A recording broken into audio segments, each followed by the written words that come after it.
Shorts explainer present don't look up.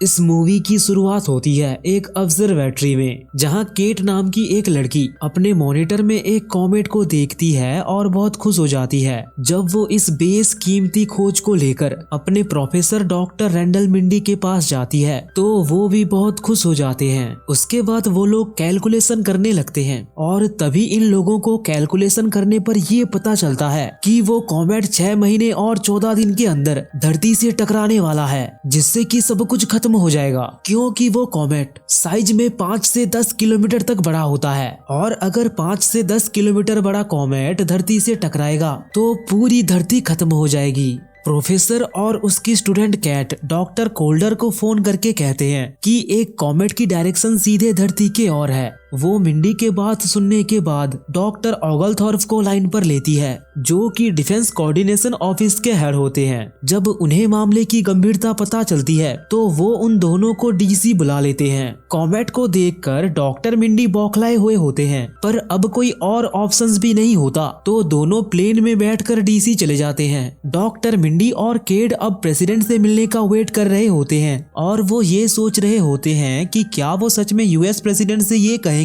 कि एक comet 6 महीने बाद पूरी धरती को उजाड़ देगा। और यहाँ से मूवी शुरू होती है। अब प्रेसिडेंट अपने ऑफिस से बाहर आती है और उनसे बगैर कुछ बात किए सीधे अपनी बेटी का बर्थडे मनाने लगती है। ये लोग फिर से प्रेसिडेंट के कमरे के बाहर इंतजार करने लगते हैं। इंतजार करते करते दिन से रात हो जाती है, पर फिर भी वो प्रेसिडेंट से मिल नहीं पाते हैं और प्रेसिडेंट वहाँ से चली जाती है। अब डॉक्टर मिंडी, केट और डॉक्टर ऑगलथॉर्प पास के एक होटल में रुकते हैं। केट टेंशन के मारे नशा कर रही होती है और वहीं डॉक्टर मिंडी अपनी बीवी को ये समझाने की कोशिश कर रहे होते हैं कि वो अभी इस बारे में सब कुछ नहीं बता सकते, क्योंकि ये एक सीक्रेट बात है।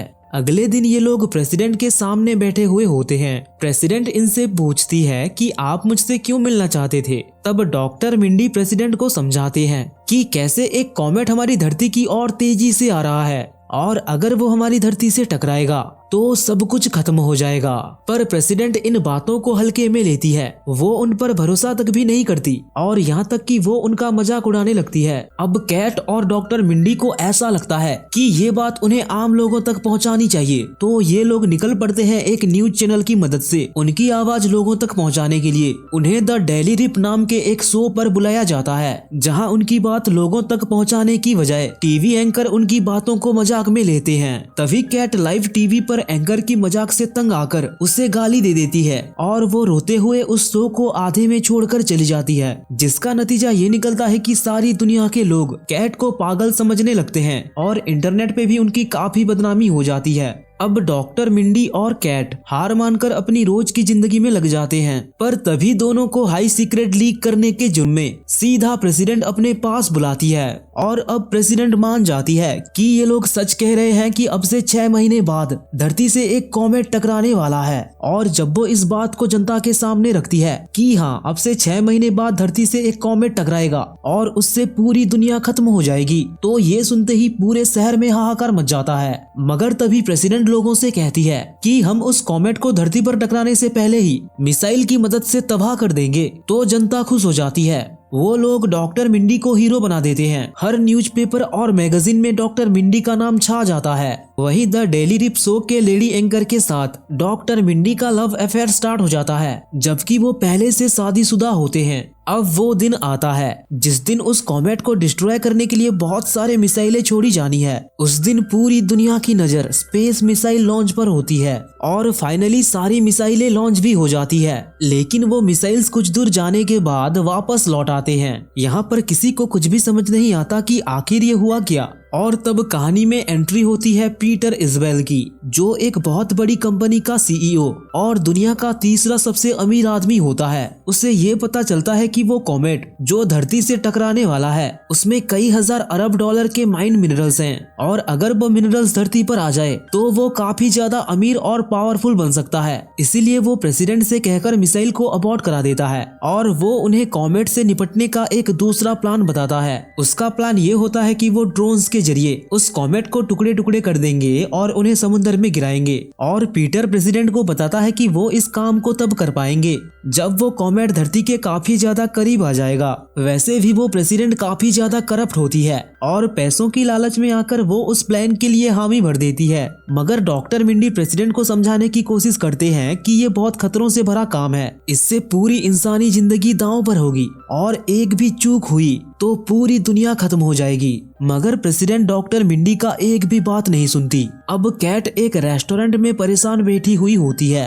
और तभी वहाँ एक आदमी आता है और वो कैट से कहता है कि तुम सब जानती हो कि आखिर वो रॉकेट फेल क्यों हुए, प्लीज हमें बताओ कि ये सब क्या चल रहा है। और तब कैट चिल्ला चिल्ला कर सबको प्रेसिडेंट और पीटर का प्लान बता देती है कि कैसे वो हम सबकी जानों के साथ खेलकर अमीर होना चाहते हैं। ये सुनकर रेस्टोरेंट में सारे लोग तोड़फोड़ करने लगते हैं। वो लोग प्रेसिडेंट के खिलाफ प्रोटेस्ट करने लग जाते हैं, जिससे पूरे शहर में दंगे भड़क जाते हैं, जिस वजह से कैट के ऊपर नेशनल सिक्योरिटी ब्रीच के चार्जेस लगते हैं। अब कैट सब कुछ छोड़कर अपने घर अपने माँ बाप के पास जाती है, मगर उसके माँ बाप उसे घर में नहीं आने देते। और दूसरी तरफ डॉक्टर मिंडी की वाइफ उसको और उसकी गर्लफ्रेंड न्यूज एंकर को रंगे हाथों पकड़ लेती है। अब सब कुछ ताश के पत्तों की तरह बिखरा हुआ देख तीनों दुखी हो जाते हैं और वो अपना आपा खोकर लाइव टीवी पर ही बोल देते हैं कि सब मरने वाले हैं। जब एक माउंट एवरेस्ट जितना बड़ा कॉमेट धरती के करीब आएगा तो कोई भी ड्रोन उसे धरती पे टकराने से नहीं रोक पाएगा।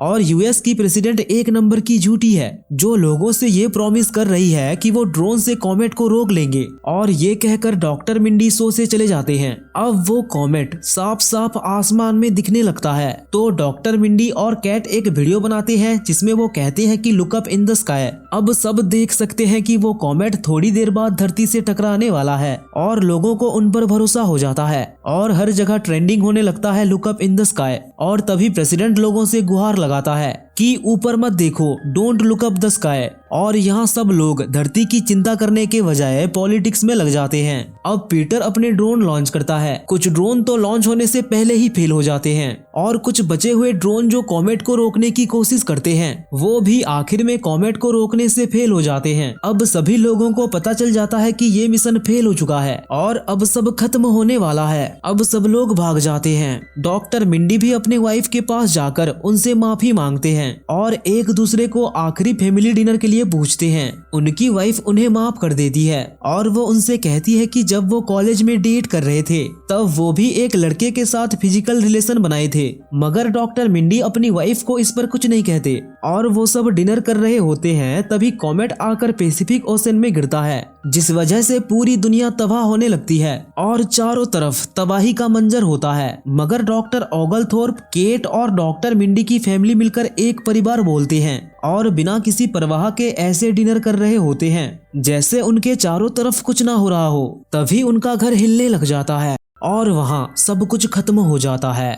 अब धरती पर पूरे इंसानियत का नामो निशान मिट चुका है। मगर तभी हम दूसरे सीन में देखते हैं कि पीटर, प्रेसिडेंट और बहुत सारे अमीर लोग एक दूसरे ग्रह पर जा पहुंचे हैं और यहाँ तक वो लोग पीटर के स्पेसशिप से आए हुए होते हैं। तभी उस ग्रह के कुछ खतरनाक जीव हमला कर देते हैं और वो एक एक करके उन सब लोगों को मार देते हैं। अब दूसरे सीन में धरती को दिखाया जाता है जो कि अब तबाह हो चुका है। मगर वहाँ पर एक लड़का सरवाइव कर गया होता है और वो लड़का अपनी माँ को ढूंढ होता है। ये लड़का और कोई नहीं, खुद प्रेसिडेंट का बेटा होता है जिसे कि वो अपने साथ ले जाना भूल गई थी। और दोस्तों, इसी के साथ ये मूवी यहीं पर समाप्त हो जाती है।